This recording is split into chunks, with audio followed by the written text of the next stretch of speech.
Hey yo, salut à tous, c'est Kinzo. Aujourd'hui on se retrouve pour une nouvelle vidéo. Je vais vous présenter mon deck Orcuste post-banlist puisque Bardiche est de retour évidemment. Et on va voir ça tout de suite. On va commencer cette decklist avec forcément les 3 Girsu. Girsu c'est la carte qui est monstrueuse pour le deck. Ensuite les Orcuste Nightmare, forcément c'est la deuxième meilleure carte depuis que Girsu est sorti.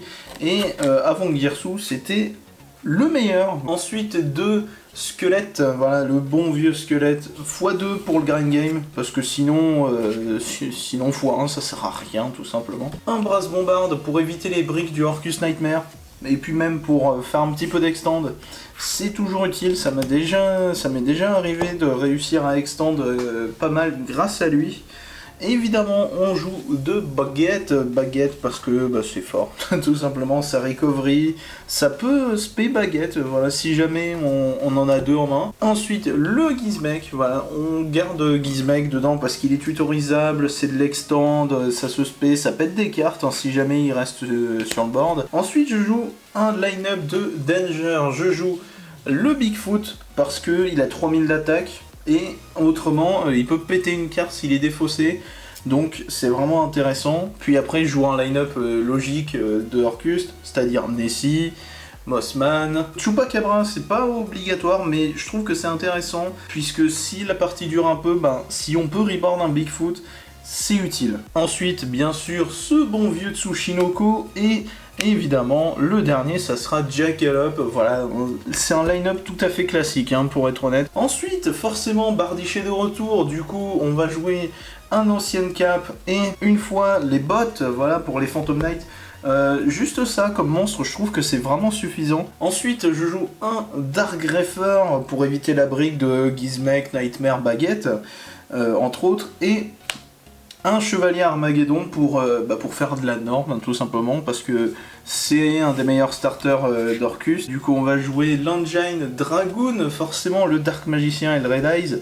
Et oui, hein, ce bon vieux Dragoon. Le dernier monstre, ça sera le Dragon Buster, tout simplement pour faire la Buster Lock, hein, lui vous le connaissez bien. Ensuite, on va passer aux magies. La Babel, la carte qui rend Orcuste extrêmement fort. Un Orcus Return, ça permet de piocher, c'est toujours très intéressant. Et puis ça peut proc H, si jamais vous défaussez Brass Bombarde et que votre adversaire H, bah au pire vous faites effet Brass Bombarde, Spay Nightmare ou Girsu même, et là vous êtes reparti et c'est vraiment très intéressant. Ensuite, la Quick Play des Phantom Knight, parce que, évidemment, Bardiche est de retour. Ensuite, forcément, la Red Eye Fusion, hein, bah, oui, parce que si on joue Dragoon, bah, c'est un peu mieux. Et évidemment le deck est full ténèbres, ou presque full ténèbres, du coup allure, hein, voilà. En plus si jamais on peut bannir un Nightmare, c'est la gratuité de la chose. Un Foolish Burial parce que le deck est basé sur le cimetière, au cas où vous ne le sauriez pas. Je joue la World Legacy Succession déjà parce qu'en soi, cette carte est un Monster Reborn, donc c'est très intéressant. Et puis même on peut la mettre grâce à Lib. D'ailleurs vous voyez que je n'ai pas l'Engine Scrap parce que je trouve que ça tue la normale en fait si on se prend H, Infinite, Veiler, etc.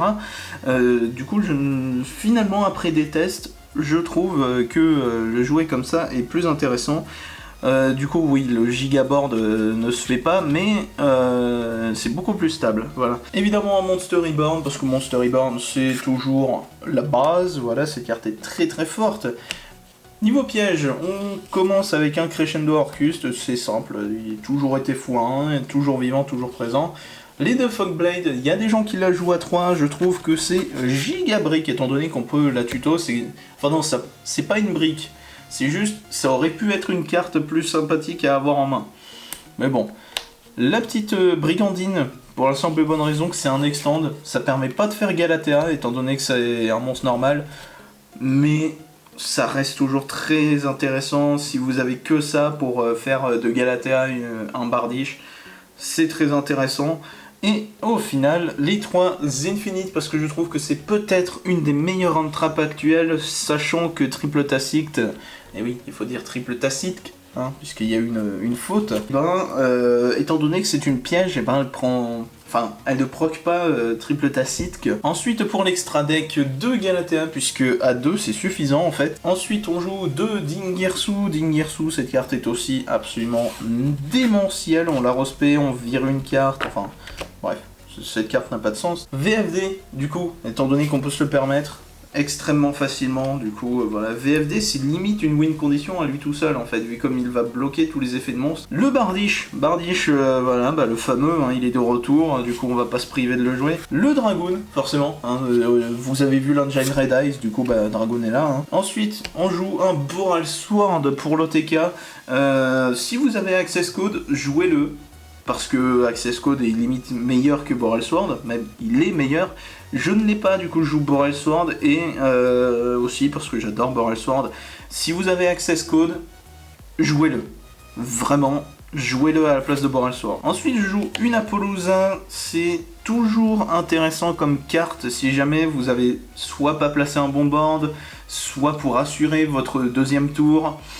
C'est toujours intéressant Apollousa. Bon, je vous avoue que je ne la sors pas souvent du tout, mais elle est utile. Voilà, de la négate de monstre, c'est toujours bon à prendre.